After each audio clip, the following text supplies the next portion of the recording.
Hi friends, welcome to my channel DGS vlogs. అందరూ ఎలా ఉన్నారు?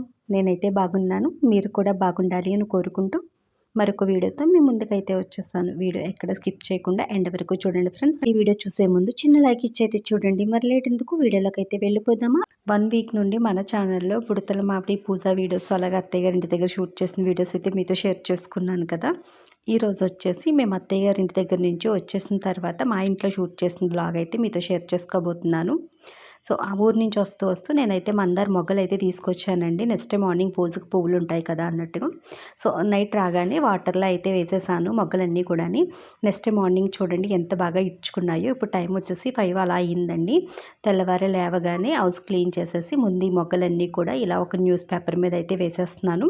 ఎందుకంటే వాటర్లో వేసాను కదా, ఇంక ఇన్ని పూలు అయితే పూజకు పడవు కదా, మిగతా పూలన్నీ కూడా స్టోర్ చేద్దామనేసి ఒక ప్లాస్టిక్ బాక్స్ తీసుకుని అందులో న్యూస్ పేపర్ అయితే వేస్తున్నానండి. చాలామంది మందార పువ్వులు నిలవ ఉండవు అనుకుంటారు కదా.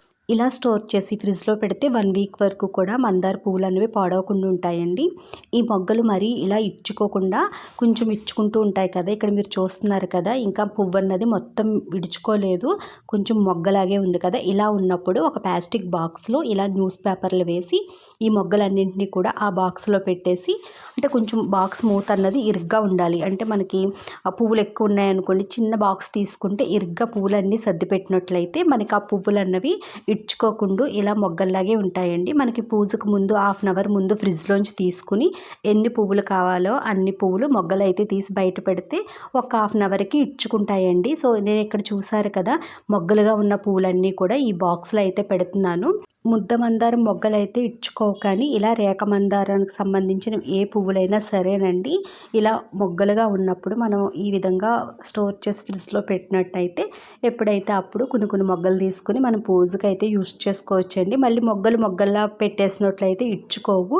ఇలా ఇడుస్తూ ఉన్నప్పుడే మనం వాటిని ఫ్రిడ్జ్లో స్టోర్ చేసినట్లయితే భలే ఉంటాయండి. అలా అని మొత్తం ఇలా విడిచిపోయిన పువ్వులు పెట్టినా కూడా ఎక్కువ రోజులు మందార పువ్వు అనేది నిలవ ఉండదండి. సో ఈ విధంగా స్టోర్ చేసుకోండి. ఎంత బాగా యూజ్ అవుతాయి మనకి పూజకు పువ్వులు అయితే, అంటే ఎక్కువ రోజులు నిలవ ఉంటాయి అన్నమాట. సో ఇక్కడ పువ్వులన్నీ కూడా నేను ఈ విధంగా బాక్స్లో అయితే పెట్టేసి ఫ్రిడ్జ్లో అయితే పెట్టేస్తున్నాను. నాకు ఆ రోజుకు కావాల్సిన పూజకి పువ్వుల వరకునే తీసుకున్నాను. ఆ నెక్స్ట్ డే వచ్చేసి భీష్మ ఏకాదశి అండి, అంటే అప్పుడు షూట్ చేసిన వీడియోలు అండి ఇప్పుడైతే మీతో షేర్ చేసుకుంటున్నాను కదా. అలాగే బాల్కనీలో నిత్తమల్లి పూల మొక్క కూడా ఉంది కదండి, ఆ నిచ్చమల్లి పూలు కూడా పూజకు కోసుకున్నాను. సో ఇప్పుడైతే హెడ్ బాత్ చేసి వద్దాం కదా అనేసి కుంకుడుకాయలు అయితే తీసుకుంటున్నానండి.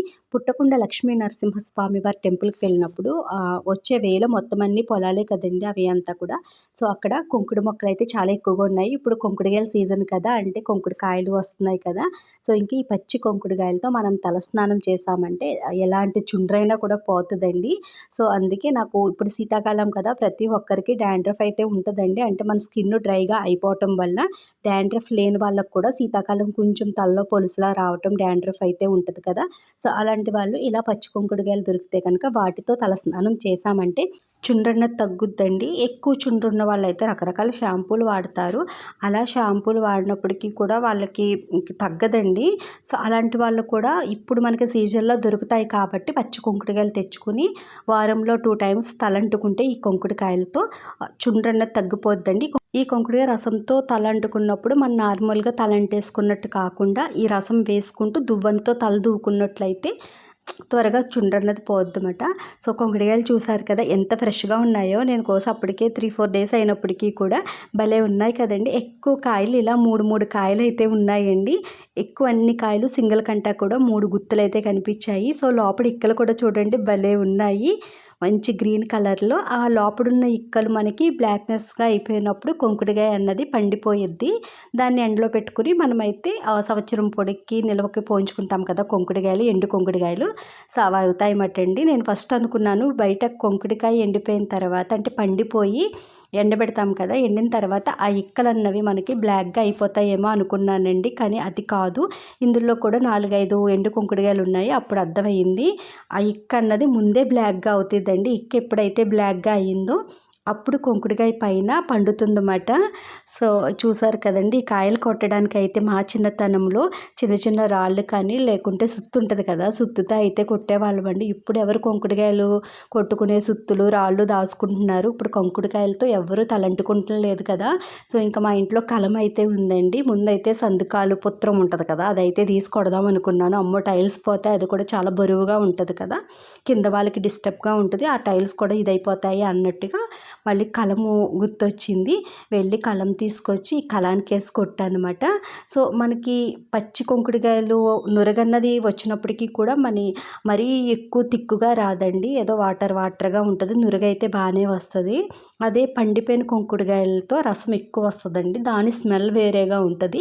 దీని స్మెల్ వేరేగా ఉంటది. ఈ స్మెల్ అంత బాగోదులెండి. నార్మల్‌గా కుంకుడుకాయ స్మెల్ ఎవరికీ నచ్చదు కానీ అంటే దీని స్మెల్ వచ్చేసి మరీ పసిరి స్మెల్‌లా అయితే వస్తది. చూసారు కదా! నురగైతే అంతగా రాదండి. అదే మనం నార్మల్ అంటే ఎండు కుంకుడుకాయలు వేసామంటే భలే నురగొచ్చేస్తదన్నమాట. కానీ కుంకుడుకాయలతో తలంటుకుంటే తల కూడా భలే ఉంటదండి. మనకి షాంపూలు ఏంటంటే త్వరగా తలంటేసుకోవడానికి వీలుగా ఉంటాయి. నెక్స్ట్ ఇంకోటేంటంటే హెయిర్ అన్నది చాలా స్మూత్‌గా అనిపిస్తది. ఈ కుంకుడుకాయలతో తలంటుకుంటే హెయిర్ మనకి చిక్కులు పడిపోవటం, ఆ కుంకుడు పిప్పంతా పడిపోవటం అలా ఉంటది. మా చిన్నతనంలో ఎక్కువగా ఇలా సందుకాలు రాయి వేసుకు కొట్టేవారు కుంకుడుకాయలు. అలా కొట్టినప్పుడైతే పిప్పి అంతగా వచ్చేది కాదు కానీ తరువాత ఒకళ్ళని చూసి ఒకళ్ళు కుంకుడుకాయలు కూడా గుండ కొట్టుకునేవాళ్ళమండి. రోలుకేసి అమ్మ గుండ కొట్టేసేది. అలా కొట్టడం వల్ల ఆ లోపడున్న గింజలున్నాయి కదా! ఇక్కడ మీరు చూస్తున్నారు కదా గింజ. ఇప్పుడైతే మనకి గ్రీన్ కలర్‌లో ఉంది కానీ నల్లగా అయిపోతాయన్నమాట కుంకుడుకాయలు పండిన తర్వాత. ఆ గింజలు మొత్తం పిప్పి కింద తల నిండా పడిపోయేవండి. చాలా చిరాకుగా అనిపించింది. మళ్ళీ చిక్కాలతో వడపెట్టుకుని తలంటుకునేవాళ్ళం. కుంకుడుకాయలతో తల అంటే చాలా చిరాకుగా ఉన్నప్పటికీ కూడా హెయిర్ బావుంటదండి. అంటే మనకి చిక్కు పడిపోయి అలా ఉండటం వల్ల ఇప్పుడు యూజ్ చేయటం లేదు కానీ మేమైతే చాలా సంవత్సరాలు కుంకుడుకాయనండి. ఇప్పుడు కూడా అమ్మ వేపిస్తది కానీ ఏదో ఇంట్లో ఉండాలి అన్నట్టుగా ఒక కుంచుడు, 2 కుంచాలు ఏపించుకుంటాం అంతే. అలా చెయ్యి పొట్టుకంటారు కదా! ఆ విధంగా. లేకుంటే మా చిన్నతనంలో 8 కుంచాలు ఏయించేదండి. వారానికి ఒకసారి తలంటుకునేవాళ్ళం. ఇన్నేసి కుంకుడుకాయలు వేసుకుంటేనే కానీ తలలు అసలు వదిలేవే కాదండి. ఎందుకంటే డైలీ నూనె పెట్టుకు స్కూల్‌కి వెళ్తాం కదా! దానివల్ల బాగా జిడ్డు పట్టేసి అలా ఉండేవి. ఇప్పుడేంటంటే అసల తల అంటుకోవాలంటే ఒక్క నిమిషంలో అంటుకొచ్చేస్తున్నాము షాంపూలతోటి. అలాగే తలకి ఆయిల్ కూడా ఒక గంట ముందు పెట్టుకుంటున్నాం అంతే. అప్పట్లో అలా కాదండి. సో, అంతా కూడా ఇప్పుడు వేరు, అప్పుడు వేరు మాట. ఆ రోజులే బాగుండేవనిపిస్తది. అంటే కొంచెం కష్టమైనప్పటికీ కూడా ఇలాంటివన్నీ వాడటం వల్ల హెయిర్ ఫాల్ అన్నది అంతగా ఉండేది కాదండి. అలాగే వైట్ హెయిర్ కూడా ఆ రోజుల్లో వాళ్ళకి త్వరగా వచ్చేదే కాదు. ఇప్పుడు మనం షాంపూలు వాడేయటం వల్ల ప్రతి ఒక్కరికి హెయిర్ ఫాల్ సమస్యలే, అలాగే చుండ్రు రకరకాల సమస్యలైతే వస్తున్నాయండి హెయిర్‌కి. కానీ ఇలా కుంకుడు రసం చాలా మంచిది. మరి ఇప్పుడైతే వాడటం లేదు. నెక్స్ట్ ఇంకోటేంటంటే ఇప్పుడు నేను ఇక్కడ రసాన్ని ముందే తీసేస్తున్నాను. ఈ కుంకుడు పిప్పి అంతా కూడా బాత్రూమ్‌లో పడిపోతే తలంటుకున్నప్పుడు మొత్తం అదంతా కూడా క్లీనింగ్ చేయడం చాలా కష్టమవుద్ది అన్నట్టుగా. సో, అప్పట్లో అయితే అలా కాదులెండి. ఎన్ని కుంకుడుకాయలు పడితే అన్ని కుంకుడుకాయలు తీసుకెళ్ళి అంటుకోవటం, మళ్ళీ ఇంకా అదే పిప్పుతో ఒళ్ళంతా తోముకోవటం, తర్వాత అంట్లు కూడా తోమేవారండి. ఆ పిప్పుని అంతలా యూజ్ చేసేవారు. సో, ఇప్పుడు మనకి బాత్రూమ్‌లు గత్తరైపోతాయండి. నేనైతే ముందుగానే వేరొక మగ్గులోకి మొత్తం ఈ రసమంతా కూడా వడపోసి పట్టుకు వెళ్ళాను. అయినప్పటికీ కూడా చూడండి అక్కడక్కడ తలలో కుంకుడు పిప్పి అయితే పడిపోయింది. సో, అది పాన్‌తో దూతే వచ్చేస్తదిలెండి. కానీ అలవాటు పోయింది కదా! కంట్లో కుంకుడు రసం అయితే వేసేసుకున్నానండి. కన్నైతే తెగ మండిపోయింది. ఇంకా వాటర్ కారిపోయి అసలు కళ్ళు తెరవలేకపోయాను చాలా సేపు. ఒక కంట్లోనే పడిపోయింది. ఆ కన్ను కలుకు దగ్గర చూడండి మొత్తం కన్నంతా కూడా రెడ్‌గా వాసిపోయినట్టుగా అయిపోయింది కదా! సో, చాలా సేపయితే మండిపోయిందండి. తలంతా కూడా నొప్పొచ్చేసింది. ఎందుకంటే ఎక్కువ సేపు కుంకుడు రసంతో తలన్నది రుద్దాలి కదా! మన షాంపూ అయితే ఏముందండి జస్ట్ ఇంత అత్త తీసుకున్నామంటే చాలు నురగొచ్చేస్తది. తల ఉత్తే వదిలిపోయినట్టుగా అనిపిస్తదండి. ఇంకా కుంకుడు రసం అలవాటు పోవటం వల్ల ఎక్కువ టైం రాసినట్టుగా అనిపిచ్చింది.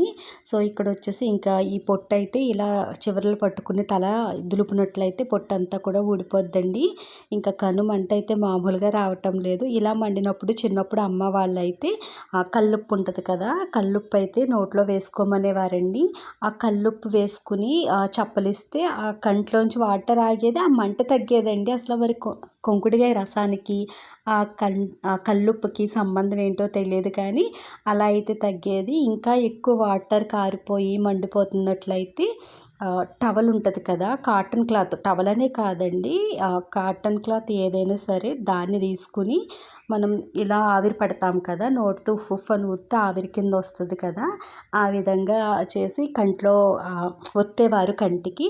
అలా ఒత్తినట్లయితే అది కొంచెం ఆవిరి గోరువెచ్చగా ఉంటుంది కదా, కన్నికి అలా తగిలి ఆ వాటర్ ఆగేది, ఆ మంట కూడా తగ్గేదండి. నిజంగా ఆ పూర్వం ఇవన్నీ వాళ్ళకి ఎలా తెలుసో అనిపిస్తుంది నాకు. సో నేను కూడా ఇంకా మంట అయితే తగ్గలేదండి, ఇంకా వాటర్ ఆగటం అయితే తగ్గింది కొంచెం. ఇంకా తగ్గింది కదా అనేసి ఒక టవల్ తీసుకుని ఆ టవల్ని అయితే ఆవిరి పట్టి నోట్లో ఇలా ఊదుకుని దాన్ని కంటి మీద అయితే పెట్టుకున్నాను. కాసేపు రిలీఫ్గా అనిపించిందండి. ఇప్పుడైతే పర్లేదు కానీ కొంచెం పెద్దవాళ్ళం కాబట్టి తట్టుకోగలం, కానీ మా చిన్నతనంలో అయితే మరీ ఇంకా కళ్ళు అయితే తెరిసేవాళ్ళం కాదు, ఏడ్చేసేవాళ్ళం అండి, అంతగా మండిపోయాయి. నాకు చాలా వరకు అమ్మే తలంటి పోసేది, అంటే బాగా చిన్నతనంలో ఇలా కుంకుడుగాయతో మనం అంటుకోలేము కదా. తర్వాత ఎప్పుడో నా మ్యారేజ్ అవ్వే ముందే తల అంటుకోవటం అమ్మ అయితే నేర్చుకోమని చెప్పిందండి. అది కూడా అమ్మ పులుసు పోస్తే రుద్దుకోవడం, అప్పుడు చేతులు 2 లాగేసేవి మాట, అలవాటు ఉండదు కదా ఇలా తల అంటుకోవాలంటే. ఆ తర్వాత నాకు నేనుగా పులుసు వేసుకు రాసుకోవటం ఇంకా అలా అలవాటు అయ్యిందన్నమాట. ఇప్పుడు అలవాటు పోవటం వల్ల మళ్ళీ కొంకుడు రసంతో ఎక్కువ టైం రాస్తే ఈరోజు కూడా అలాగే అనిపించిందండి. అనవసరంగా ఈ కొంకుడుగాయలు తీసుకొచ్చాను, అవి పాడేయడానికి ఒప్పక మళ్ళీ తలంటుకున్నాను, ఇంత టైం పడుతుంది ఏంటి నురగ రావడానికి అని అంత చిరాకు అనిపించేసిందండి. సో ఎలా అయితేనో కొంకుడు రసంతో తల అంటేసుకున్నాను, భలే అనిపించింది. చాలా సంవత్సరాల తర్వాతే, అంటే ప్రతి మంత్ డేట్ టైంలో వేసుకుంటాను, కానీ ఒక కొంకుడుగాయ అలా చేత్రానికి వేసుకుని షాంపూతోటే రాసేసుకుంటానండి. కానీ మొత్తం ఈరోజు తలంతా కూడా కొంకుడు రసంతో రాసుకున్నాను కదా. అసలు చిన్నతనంలో అయితే అమ్మే రాసేదండి, చెల్లికి నాకు కూడా. ప్రతి సాటర్డే రోజు కూడా సివిల్ డ్రెస్ కదా స్కూల్కి, ఆ వారం రోజులు నూనె పెట్టుకున్నప్పటికీ కూడా శనివారం అయితే ఫస్ట్ నాకు తల అంటేసి తర్వాత చెల్లికైతే అంటే అమ్మ రెడీ చేసేదన్నమాట. సివిల్ డ్రెస్ కాబట్టి నూనె తల మీద బాగోదు కదా అన్నట్టుగా. అది మాట కొంకుడుగాయల స్టోరీ అయితే. అమ్మ కొంకుడుగాయల గురించి ఇంత కథ చెప్పావా అనుకోకండి.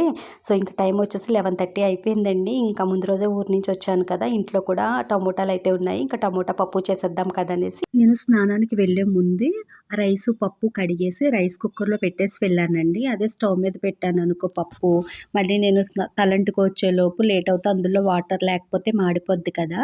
సో ఇంకెందుకులే, మా అబ్బాయికి నాకే కదా ఇద్దరికే కదా అనేసి రైస్తో పాటుగానే ఒక గ్లాస్లో పప్పు పచ్చిమిర్చి వేసేసి రైస్ కుక్కర్లో ఈ విధంగా రైస్లో పెట్టేశానండి. ఇంకా వచ్చిన తర్వాత టమోటా ముక్కలు ఉంటే రైసు పప్పు కొంచెం కుక్ అయిన తర్వాత వాటిల్లో ఈ టమోటా ముక్కలు కూడా ఇలా ప్లేట్లో వేసి పెట్టేశాను. సో చక్కగా 3 ఉడికిపోయాయండి. మనకి గ్లాసుకి కొంచెం రైస్ అంటుకుంటుంది అన్నది తప్ప మనకి వంట చాలా సింపుల్గా అయిపోద్దండి. ఇంతకు ముందు కూడా నేను అచ్చిత్ర పచ్చి పులుసు చేసినప్పుడు, నెక్స్ట్ పప్పు పులుసు చేసినప్పుడు కూడా నేను ఈ విధంగానే రైస్ కుక్కర్లో రైస్ పెట్టాను కదా, మీతో షేర్ చేసుకున్నాను. రైస్ కుక్కర్ అయితే చాలా బాగా యూజ్ అవుతుందండి. టమోటాలు చూసారు కదా ఎంత మెత్తగా ఉడికిపోయాయో. సో ఇప్పుడు మనం ఈ టమోటాలు పప్పు కలిపేసి తాలింపు వేసేసుకుని కొద్ది చింతపండు వాటర్ వేసుకున్నామైతే పప్పు టమోటా రెడీ అయిపోద్దండి. సో నేనైతే బాండీలో కొంచెం ఆయిల్ వేసి వడియాలు వేపి తీసేసాను ఫస్ట్, అది వీడియో అయితే షూట్ చేయలేదులేండి.